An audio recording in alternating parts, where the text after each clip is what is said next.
Hey everyone, Riley here, back with Riffs and Gigs, and today I've got 3 out of 5 of Tellers Scribe with me. Hello. Hello. You do. I like. Thank you for having us. So, elephant in the room. Some of you have already appeared on a previous episode. We did. Yeah. Yeah. Yeah, Yeah. Yeah. How long did we go on? Was the it was about 50 minutes, the overall thing. oops. Hopefully, it'll be a bit more under control. Yes. Now that you're I'm here, Dan, liking yeah. this thing. Clearly, it you'll all runs smoothly. We've got you'll adult supervision now. Yeah, yeah. You've got the grown-ups here now. you'll keep it all under control, and you'll I'll certainly try. this is all you can do, really. So, yeah, obviously, Tellers Scribe very different to Scarlet Envy, which was the one only a couple of weeks ago now, so not too long. How did Tellers come about, and what are the main differences between the two projects? I mean, that kind of started. Well, I mean, I just kind of started writing a bunch of tracks that just didn't quite. I mean, it just didn't quite fit the sort of Scarlet vibe, should we say? Like, and it just it was going to be a shame to sort of not do anything with them. And I kind of just went, oh, right, what am I going to do with these? I think I don't know if it was you or Dan I asked first. I was like, oh, can we do something with them? And it just sort of transcended into me asking then the other person and going, oh, do you know what though? We make a really good writing team. We know how we work and we work well together. And it kind of snowballed from there. And then we did a video for She's Coming for Scarlet. With And Dave. Dave was Dave. making the video. And he mentioned that he was a drummer previously. I didn't know that. I don't know if these guys knew. I didn't Yeah. realise. And I kind of jokingly said to him, do you want to come out of retirement? And the next thing I know, he's going, all right, send me the tracks. So you sent him over the tracks. And then we ended up adopting a Dave. Yeah. And then Dave knew just from a previous band, Nothing Gained, that they did years ago. And sort of we met up.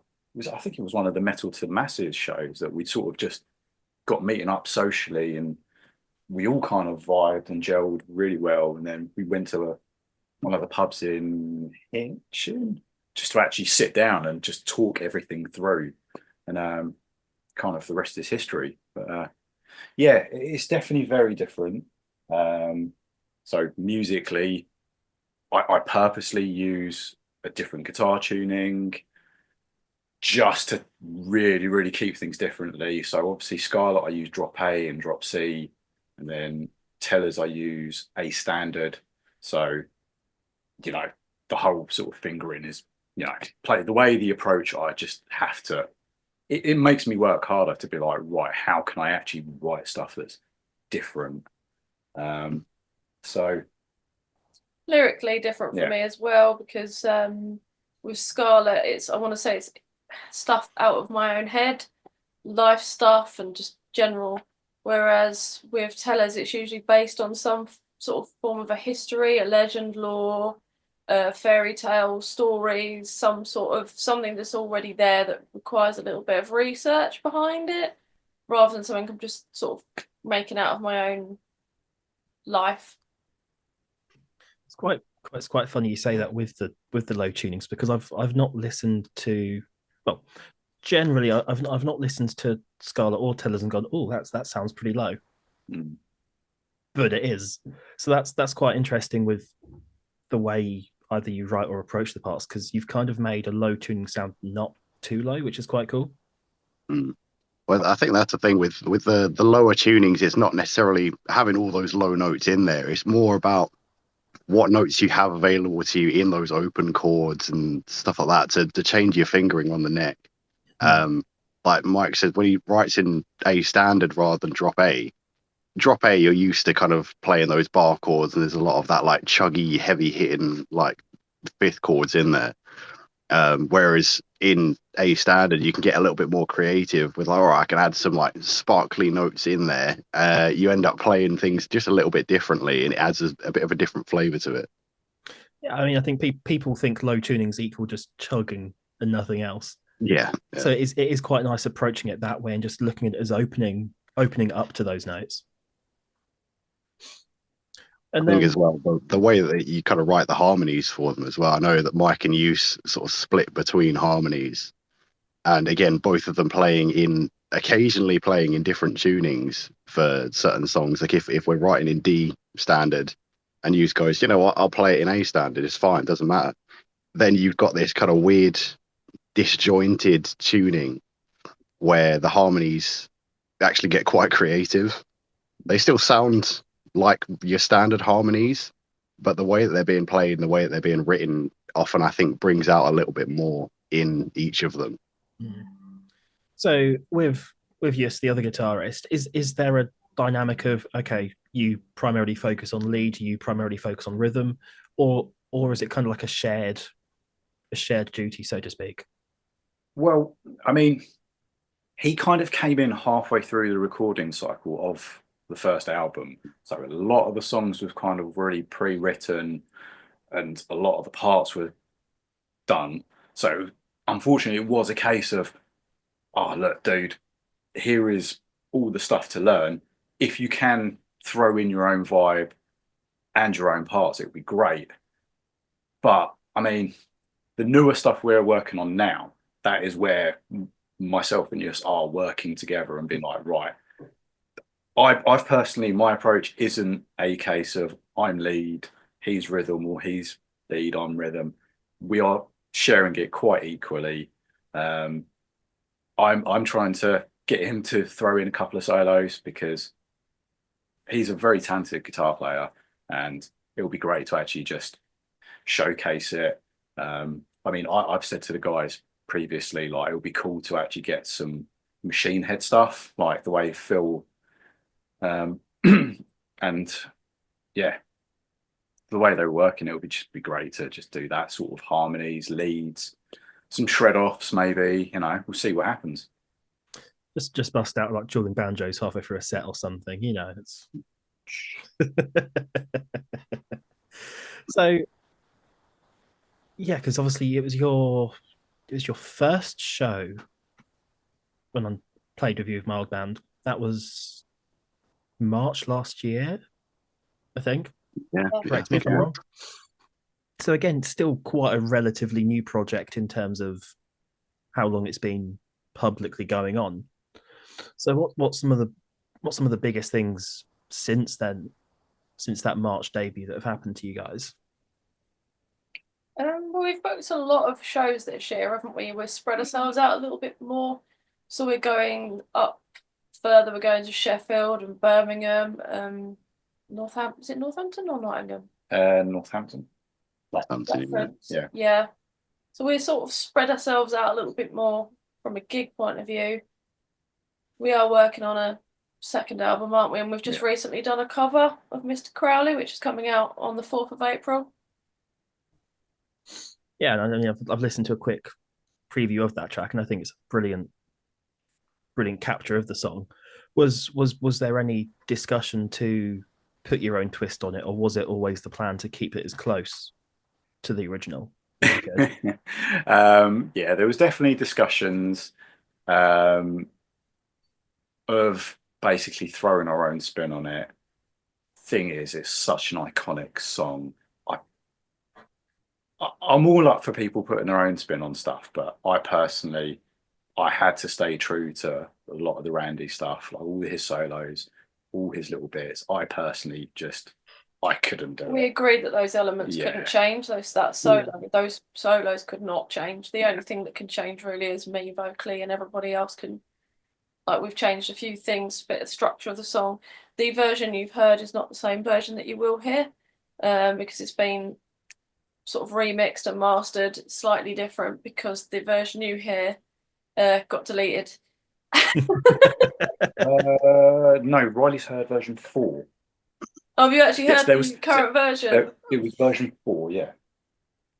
I don't know how many versions we're I on think now. that is the current version. Was it deleted intentionally or? It was sort of semi my fault. I recorded some vocals, weren't sure I was happy with them. Said to Yus, okay, I've sent you a few more over. He remixed and mastered everything, and then I went, you know what, I think I preferred the first lot, and he was like, oh. That's the filmmaking equivalent of doing 20 takes and deciding the first take was the best one. Yeah. I mean, I think Yus's exact words in that situation was, "Oh, don't say that. I've just deleted all the originals." So that's when you'd like backup files or auto saves or things like that. Rookie mistake, you know. Yeah, always have a backup. Bless him, I tested his patience because he probably thought, oh, she's done it again, and he was happy with what we had. Yeah. But me being me, it's like,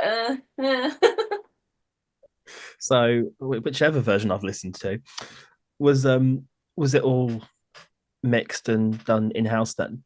Oh yes. Yeah. Recorded in house as well, or kind of a bit of studio, a bit of both? No, that was all in house. Fully home recorded. Everyone did it from the comfort of their own home, basically. Yeah. Even Dave did it all via electric kit. Yeah. Yus has got some nice juicy drum samples to throw in there to make him sound good. There you go. Which I think it's quite a cool way of doing things. It's definitely cheaper than booking a studio out for God knows how long. Oh, definitely, yeah. Is that a similar tactic you guys used with your guys' first album as well, or was that a slightly different approach? No, it was the same way of doing it all, which was again the reason why we chose to sort of take that approach, because it did work.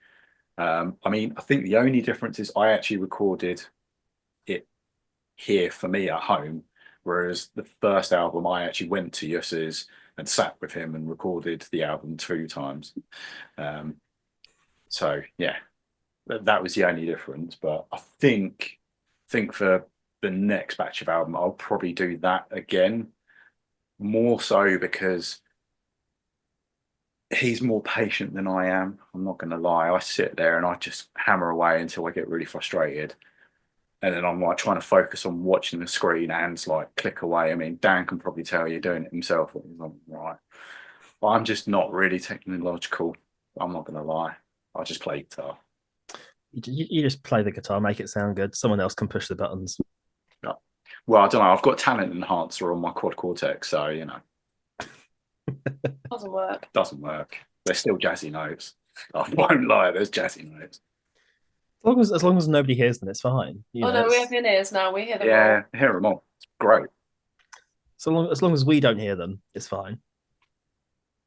I mean, You hear them, you just don't notice them. yeah.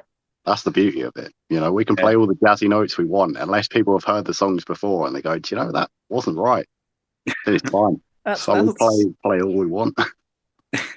That's the best part with A, playing originals, and B, playing in completely new places, because no one will know if you mess up.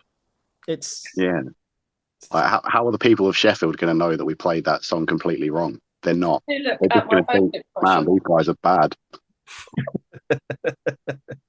Maybe the people of Sheffield have already listened to you guys and they know. Maybe. Hopefully. Has Tellers Scribe made its way to the wonderful world of Sheffield? Who knows? I hope so. Got till September. Yeah. Yeah. You got a few more months to get on those airwaves. So had to be done. Got it with me. Obviously, your little box with your first album, if it will unblur, it's not going to unblur. I've still not. Pardon? It's a naughty box. It's censored. Oh.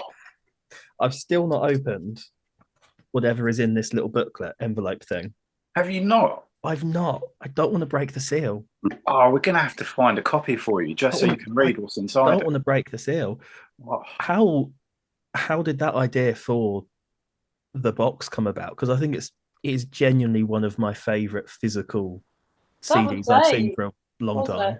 it? That was all Dave. I'd admit, He yeah, really wanted to do something different. different. He wanted it to be something that no one else had. Yeah, Make it something that you would want because it's unique. And also, Dave is like, his brain moves like 100 miles an hour and he always has to be doing something. So it was like, okay, well, I've got this box and this is inside and that's and I've got this and I've done this and it's like, and I'm going to brand it. He's got a branding iron and he's like, I'm branding this, I've branded that. And we were like, whoa, okay. And then he just made all these, he numbered them all. So each box has its own individual number. It's all unique to the box. I was going to say, it's brilliant because you see bands doing CDs and stuff, but it is something that stands out, and it is something that I think really fits the aesthetic of Tellers as well. He's got an idea for the second album, but he did tell me, and I can't remember what it was. It was good though. Another box, or No, it was something. It was cool, but fuck me if I can remember what it was. Oh, sorry, we got time anyway. we've got time. But yeah, I mean, I think that's leading into something else. I mean, I think one thing that you guys do really well is that aesthetic. With the videos and the tracks that sort of lead into the songs, you've really kind of captured that almost storytelling vibe really well. So going back to your first album briefly, that's mainly based on kind of true crime, sort of real stories, isn't it? Or more kind of grounded in myths, historical legends, I would say. Yeah, it's a mixed bag, that one, isn't it? Because you've got some history, but you've got a lot of legend and lore there as well. Is a similar theme going to be used in the second album, or is the approach again slightly different? It's a slightly different, more consistent approach. All the songs on this album will be. Don't want to give it away, so there is a concept of sorts for the second album, and it won't be quite as higgledy piggledy. It'll be based on like one thing. I mean, I'm guessing the album naming process is just Volume 2. I imagine keeping that. Probably. It's nice. It fits that whole image. It is like you're telling stories, and it's like your first batch, and then your second batch, and then it's yeah. I mean that kind of was, I think. I mean the original idea of the band kind of originated with Dave. He had the idea to go for this sort of specific look. I think originally he wanted to go for almost like like kind of the old like street wind up boxes where you've got like the wooden puppets moving and they play the music. So he originally, I think, wanted to go for something like that, but in practice, it's a very difficult thing to do. So getting all the audio to line up, getting videos, stage dressing, stuff like that it's such a challenge that we ended up kind of dialing it back a bit to just being like your kind of medieval bard type, sort of modernized medieval bards, as it were, to tell the stories of these historical legends and obviously, provide a bit of entertainment whilst we're doing it. So I think that original idea is still consistent with us, but it's definitely evolved and changed a little bit. So sort of going off of that then and looking at either album 1 or the upcoming album 2, is there any sort of particular stories or myths that you haven't tried turning into a track that you're thinking that'd make a really cool song, or any theme that you're looking forward to exploring? Oh, there's lots of themes. There are so many. I mean, obviously you've got to be careful with what you go down the route of from a matter of taste. There's a lot of things we could do and a lot of things that we have contemplated and suggested. Yeah, it just takes a lot of research from you though to actually filter out what is, I don't want to say what is worth it, but it's just you spent ages going through a certain book, which I won't name, because that might give away things, to actually go, right, well, can I actually write anything lyrically around this story? You know, is there an actual tale Mm. to tell or such, and actually build up? You know, Yeah, the second two, album's three actually verses been a and little bit chorus. harder, weirdly. Yeah. Funnily enough. But yeah, there are a lot of things that we have potential for. Like, don't really want to give it away in case we use them, to be fair. or not, just in Or case. not, Someone's yeah. like, I'm really excited for that song that you mentioned in that interview that you're gonna do. Oh, about that. If they've even made it this far, you know. Yeah. But no, I mean it is a nice, refreshing take on almost like the storytelling aspect and the approach taken to these songs.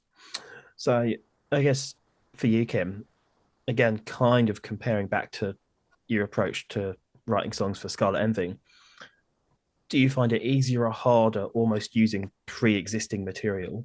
Harder. Harder. Oh yeah, it's a lot harder. When I write for Scarlet, it comes straight from the heart and it's bang, done. It's all out on the page. With Tellers, it's I've got to research this and I've got to look into that, and then it's like, well, then I've got to structure it. How much of this story do you need to be told? It's got to be clear, and how is that going to run? What's your main point, your hook, your chorus?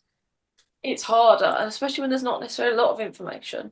Mm. And also there's that risk that it might not be the correct information. So I like to caveat, I'm not a historian. If some of this stuff is not 100% accurate, that's because, you know, Google. Wikipedia. No, yeah. Never Wikipedia. I try. So then what were some of the most challenging ones to write on the first album then? Oh. From that perspective. Oh, hang on, I've got to figure out the bloody songs on the album. The thing is, for me, I'm trying to remember what they're actually called in regards to, because I still hear all the demo names of like AKA. Yeah, there was a lot of AKA. Yeah. Maybe like the story of Bella, the body that was found in the tree, because it's a true story and you want to do it justice. You want people to be aware of this tale, and there's a lot to it, and there's a lot that you can't get in. Like, all the people thought, no one really knew who she was. They speculated so many things, and it was trying to get that information in there and raise awareness without it being offensive.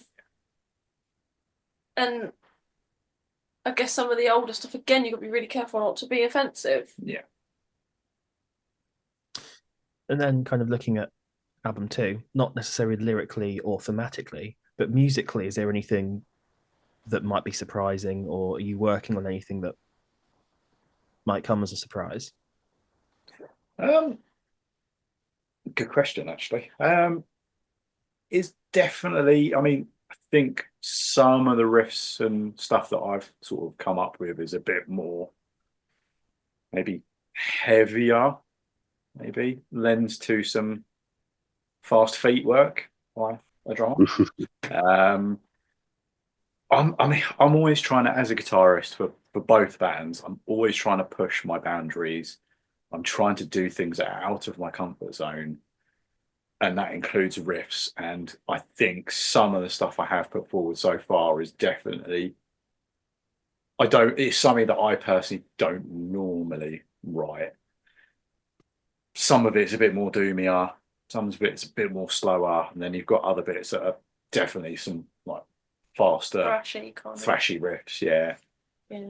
So are they the kind of riffs that you record or something, you go, that's great, and then the rest of the guys say, oh, let's do this one live, and you're really regretting writing that riff? No, we'll be all right. Just with a little David speak catch up. Poor guy, honestly.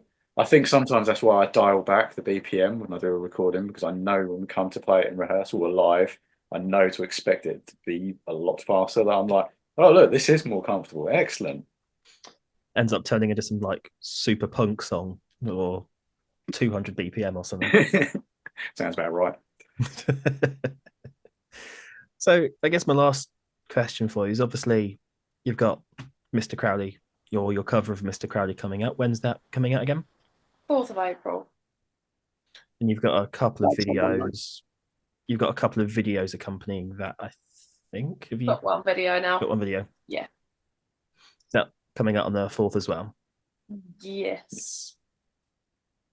Can we expect any other sort of upcoming standalone singles, or is the focus kind of get this cover out the way and then hunker down for that second album? I believe because Dave is kind of like our planner. Chief in operations. He has got a plan for us to get a single out. We have got dates in the diary for us to make a video for it, and we just need to record it. There is a plan in place for what the first single to come off. There is a plan, but I mean, yeah, we're still in the process of writing everything else, and I'm more than happy to slow it down if it means we get the best tracks that we can produce, because you don't want to just throw out any old song and be like, yeah, that's good, that's good. No, I'm more than happy to take my time and actually create some really, really strong songs and release it in its best form, which showcases everyone at their best. Yeah, I mean, especially kind of when there's no real pressure put on to get it out that quickly. You know, if you can afford to take your time and really make it a nice, strong product at the end, absolutely. Exactly. I mean, again, that lends into the whole, recording at home. You don't have that time constraint. I can do it in an evening. I can do it in 2 or 3. I can do it in an hour and then come back to it like 3 days later if I really want to. Yeah. I guess adding another question, going from there, then, what would some of the biggest challenges be from doing it at home, if there are any? Well, during that first album, we definitely ran into a problem sending things back and forth, because when you're sending through MIDI, so you're bouncing at a certain BPM, and then everyone else is like, right, when I record to this drum line, I'm going to use this take that you've done, and I have to set it to this BPM. And sometimes things weren't lining up. People are using different DAWs. They're not always clocking in at exactly the same BPMs. Some things weren't working at the same time signatures. Sometimes people weren't adding in specific markers for like BPMs and stuff like that. So it became a case of we'd all record our bits, send it over to you, so you would line them up, and then things would be all out of time. The sections would start too early. There'd be sections that were too long, which you can kind of chop up a little bit. So we definitely did have that struggle of kind of getting to learn, right, what's everyone using? How is everyone going to do this? If we just create a click track, send it out, and then you can record to the click track rather than trying to record it to your set BPMs and whatnot, it makes it a lot easier. So I think we've kind of overcome that issue now. But it did mean re-recording quite a lot of that first album initially, which yes, it did. was a big pain to some parts. I mean, some of the songs were okay. I think Raising the Dead was fine. We kind of ran with that. That was all right. I think mostly it was ones where the BPMs swapped around in the song. Hail Mary was one I think I re-recorded about 4 or 5 times before we just went, right, here's the track, record to that one instead. So I think that is the main challenge, is like getting everyone on board with, I mean, especially like you said, Mike, if you're not like 100% on a lot of the tech stuff, or if I send you a message and go, right, can you re-record that at this and this, and you kind of sit there and go, yeah, once I figure out how to do that, then I'll do it. I'll get it done, mate. Yeah, no worries. There's been a few cases of that, and I'm like, yeah, Dan, what do you mean by that? Okay, now I get it. All right, I've done it. Don't worry. Yeah, no, don't worry. Just googling how to YouTube tutorials to figure it out. That is all I do. That is all I do these days. It's just like it's like some kid has learned how to use FL Studio, and he's like, he's my wizard. He's my wizard, and I still use FL Studio because it looks nice. Basically, Lizard Brain likes the thing. I could use Cubase. I could use Ableton. All these nice professional ones. No, absolutely not. Give me the purple screen. I'll tell you what I've learned from the first album is turn the click down. Funny story. Listen through to the album and basically find where you can hear the click track coming through my guitar pickups. There's a couple of times I did notice a few times. I didn't want to say to Use about it too much because I thought it might drive him mad.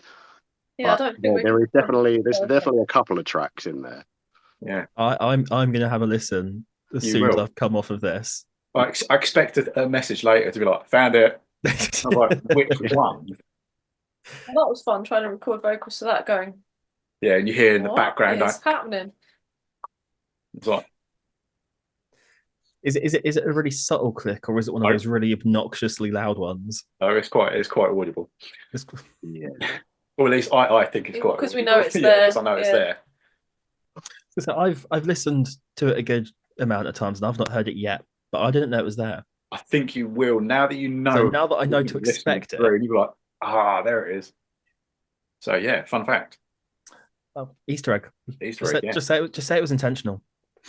Yeah. It was definitely intentional. So just before we do wrap up, is there anything particularly exciting upcoming that you guys want to plug?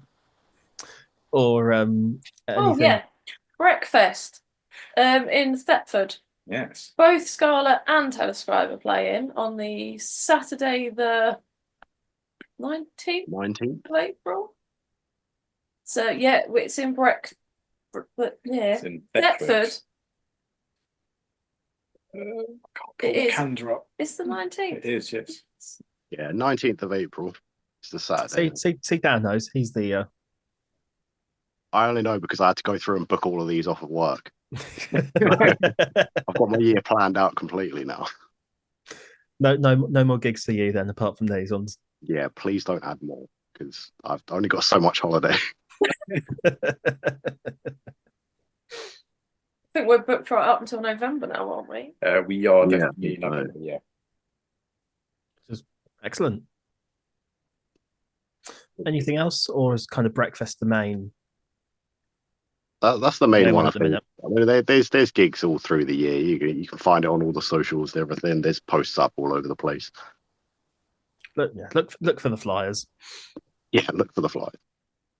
But no, thanks so much for having this quick chat. Very much looking forward to seeing what you guys come up with the second album, and best of luck with the Mr. Crowley release. Thank you. Thank you for having us. Thanks for having us.